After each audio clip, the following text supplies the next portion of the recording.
Welcome to Fat Boys Outdoors, brought to you by Whisker Sticks LED lights. They are pretty much limited by the user's imagination.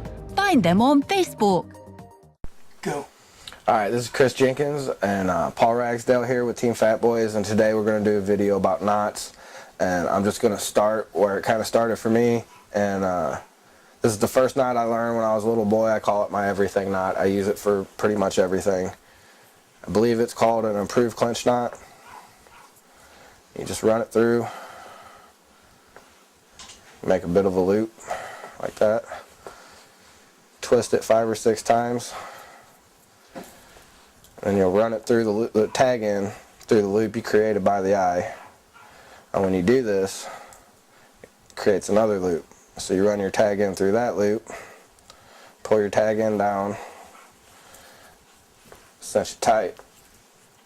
That's it right there. That's pretty much the knot I use for everything. Crappie fishing, anytime I'm tying a hook for bluegill, attaching the line to the swivel, things of that nature. Whenever I'm using a circle hook, I always use a snell knot, and there's 1,000 of these, but this is how I do it. And the reason I like this knot is because it's really quick. Everything I do, it's important that I can do it fast and effectively. So this is the knot that I ended up going with. And you run your tag in through the front of your hook, pull about 8 inches or so out, you make a loop, and you pinch it down to the shank of the hook, just like that. You're going to take your tag in, run around the shank of the hook. I usually go about 7. Then you have your loop here and your tag in. You run your tag in through that loop. I cinch my tag in down first, and then my main line. That's how I snell a hook. And when you do that a few times, it gets really quick and easy to do. And I know the knotless knot is really popular. I don't like it because it backs out of itself so easy. It comes untied. So that's what I use and why. Yeah, that ain't gonna come off there easy. Why is it? The surgeon's loop, the one I use for weights. Okay. Alright, you ready? Alright, the next knot I'm gonna do is called a surgeon's loop. And the main reason I tie this knot is to put sinkers on quick and easy. Now all it is, it's extremely simple. It's just a loop. You run it around your finger twice. That's what you're left with. You run that through there and you cinch it down. It's that simple. Now, I don't think I tied it big enough to show you guys, but I'm going to try. Now the reason I tie this knot is because it's quick and easy to get sinker on and off. I don't need sinker slides or swivels or anything like that. And if I want to change out weights, you know, conditions change and I need to change what I'm doing, all you gotta do is back it out, pull it loose, and you can then, same thing as before, pinch it, run it through, pull your weight through. That's it. So that's why I use that. And also, if you're suspend fishing, a lot of guys, there's different dropper loops. The guys will do like an over-under rig, 2 hooks. Well, you can tie this. It's not do the same thing to make dropper loops.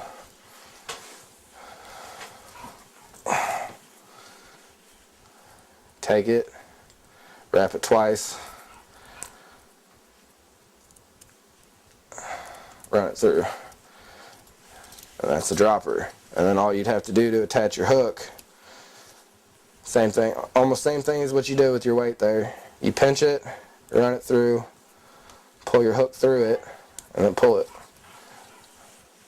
Now there's another way I tie droppers that's, this knot, from what I understand here, is not as strong as the other way of doing droppers because it pinches down on itself. But whenever I'm dragging baits off the side of the boat, suspending, also I use this setup here. And there's another way to tie those droppers I can show you real quick. Also, I use this setup here. And there's another way to tie those droppers I can show you real quick. Loop. Start over. Okay, this is the second dropper loop that I tie. It's more time consuming, but from what I understand, it's a stronger knot. And you take your line and you make a coil like that. So you got a coil,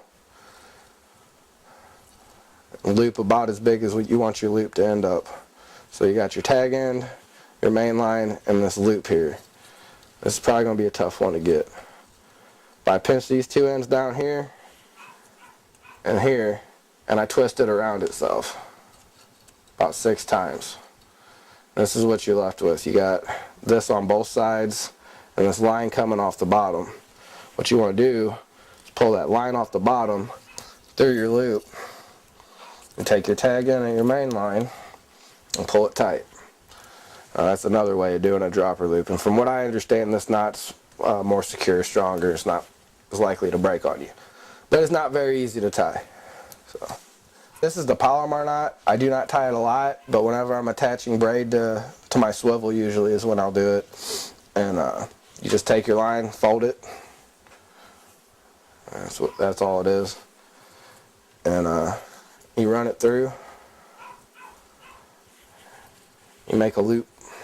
Just a simple overhand knot. And this is what you're left with. And you want to take your loop from your tag in here.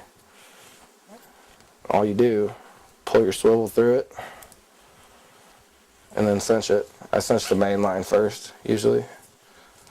And that's a Palomar knot. Now the only time I really ever use this knot is, that's some tough stuff. Yeah, the only time I ever really use this knot is when I'm attaching braid to something. Really simple, strong, quick.